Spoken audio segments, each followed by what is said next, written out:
Pour que les choses changent chez nous en Afrique, il faut que des gens qui ont la capacité puissent dénoncer cela. Il faut que les gens qui sont représentatifs puissent prendre la parole pour dire non à la forfaiture.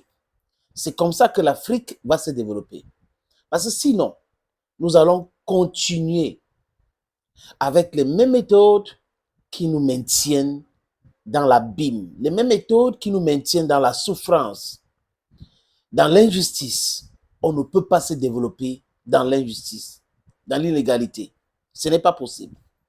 Et Desmond Tutu avait très bien dit que le problème de ce monde ou de l'Afrique, ce n'est pas tant l'injustice. C'est le fait que toi, moi, ou ceux qui ont la capacité, qui peuvent dénoncer l'injustice, rester muets face à cette injustice.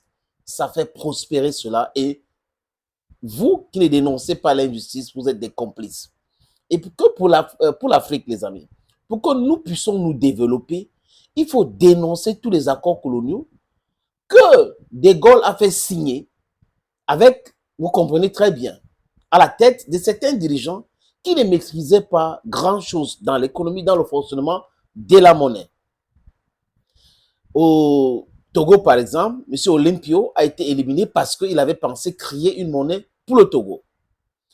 En Guinée, de Sékou Touré, au moins lui, il avait compris depuis longtemps, il a dit non. Et la France, en complicité avec certains dirigeants en Occident, avait mis la machine de destruction de l'économie de la Guinée en marche. Les amis, parlons de franc CFA. C'est quoi le franc CFA? C'est quoi cette monnaie coloniale ou colonialiste même à la limite? Qu'on continue d'utiliser aujourd'hui en 2024 dans 14 pays. 10, 4, 14 pays d'Afrique. C'est quand même incroyable. Est-ce que nos économies peuvent être compétitives avec cette monnaie?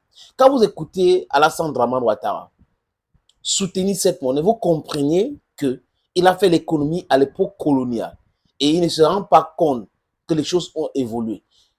Prenons même le cas de l'époque coloniale. De Gaulle avait refusé qu'on impose une monnaie à la France.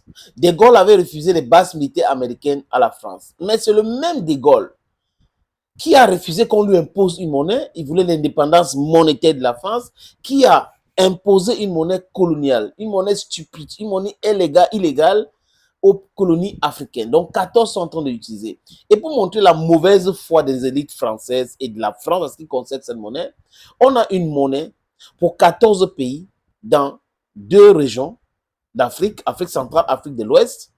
Et là, le franc CFA utilisé en Afrique de l'Ouest est totalement différent de celle utilisée en Afrique centrale.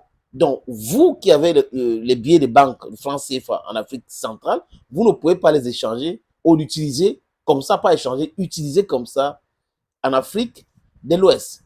Même le taux d'échange de 655 et poussière, les amis, n'est pas là pour nous aider à développer nos économies. À l'époque, c'était le franc français qui était tagué sur franc CFA. Aujourd'hui, c'est l'euro. Quelle est l'idée? Quel est le sens? Quand Mélanie dénonce cela, les gens disent non, c'est parce que Macron... Non, mais ça a du sens. Vous connaissez un pays qui a colonisé les autres, qui a imposé la monnaie à ce pays-là jusqu'à aujourd'hui. Les gens vont dire non, le problème, ce n'est pas la monnaie. Le problème aussi, c'est la monnaie. Il y a les pays qui ont la monnaie, tout ça. Non, non, ce n'est pas. Le problème aussi, c'est cela. Et les amis, je vous parle d'un monsieur. Un monsieur qui est respecté et respectable. Il est guinéen, donc africain, mais foncièrement panafricaniste. Il s'appelle Eli Kamano. Eli Kamano, c'est un artiste, c'est un auteur, compositeur, et comme je l'ai dit tout à l'heure, c'est un panafricaniste dans l'âme. Le 11 octobre, donc il y a de cela quelques jours simplement, quelques heures, on peut dire ça comme ça, il a organisé une conférence de presse au Sénégal, à Dakar. Dakar, c'est très important parce que c'est à partir de là où beaucoup de choses qui arrivent à l'Afrique francophone aujourd'hui est passé. Donc la France est passée par le Sénégal, par la Côte d'Ivoire, par le Gabon, mais surtout Dakar. Parce qu'aujourd'hui, Ousmane Sonko et son ami Bachir Diomaye Faye prétend être des panafricains. Donc, je veux comprendre, si vous êtes des panafricains, l'intérêt de l'Afrique devrait être votre leitmotiv. Pourquoi ne pas dénoncer ouvertement certaines de ces choses que vous avez dénoncées hier, ou continuer de dénoncer, ou changer le paradigme quand vous étiez dans l'opposition? Quand j'ai dit ça, les amis, c'est plutôt pour planter le décor. Donc lui, en pleine conférence de presse, il explique la dangerosité du franc CFA, l'injustice que la France commet aux pays francophones d'Afrique avec cette monnaie. La France demande aux pays africains, les amis, de déposer 50% de leurs réserves, 50% de leurs réserves à la Banque de France. 50% pour permettre de stabiliser la monnaie, taux d'échange et tout ça, commerce international. Mais c'est quelle bêtise ça?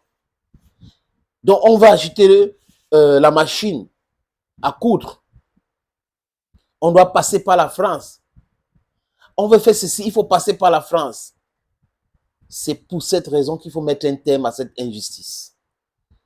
Et Eli Kamano dit ça. C'est ce que nous le disons. Nous le disons tout le temps, les amis, la même chose. Et il a répercuté encore pour que le message parte très loin. La presse sénégalaise doit amplifier cette information. La jeunesse africaine doit amplifier cette information pour que nul l'ignore et que la France, surtout ses élites, commence à comprendre que cette monnaie-là va disparaître dans quelques jours, dans quelques mois, dans quelques années. Les amis, on est là-dedans. On est en train de se battre. Cette guerre communicationnelle doit mettre la pression à ceux qui doivent prendre les décisions pour pouvoir stopper cette monnaie criminelle, injuste, inégale. Les amis, regardez le taux d'échange. Il y a beaucoup de choses qui entourent cette monnaie qui montrent que nous sommes toujours les colonies. Parce que quand Eli Kamano dit que c'est le vestige colonial, mais en fait, c'est ça. Ce sont des éléments de la colonisation. Et ça reste là. Quand on regarde le franc CFA, on se dit, ouh, la colonisation continue. Donc, on nous a donné cette simulacre de l'indépendance politique, économiquement. On est très liés, on ne peut rien faire, on ne peut pas avancer. Regardez les pays du Maghreb, d'Afrique du Nord. Pourquoi la France n'a pas continué à imposer le monde? Le Maroc utilisait le franc CFA. Le Maroc a abandonné cette bêtise. C'est-à-dire que nous, peuple Afrique du subsaharien, nous devrons prendre les choses à main. Et aujourd'hui, l'AES a compris. Et lui, il a encensé l'AES. Le Burkina Faso, le Mali, le Niger, ils sont en train de travailler pour pouvoir sortir de cette zone de franc CFA. Et là, vous, les élites françaises, vous allez réfléchir sur comment rendre votre économie compétitive et non taguer votre économie sur le vol, sur le pillage, en utilisant le franc CFA et d'autres moyens. Thank you, friends, and bye-bye.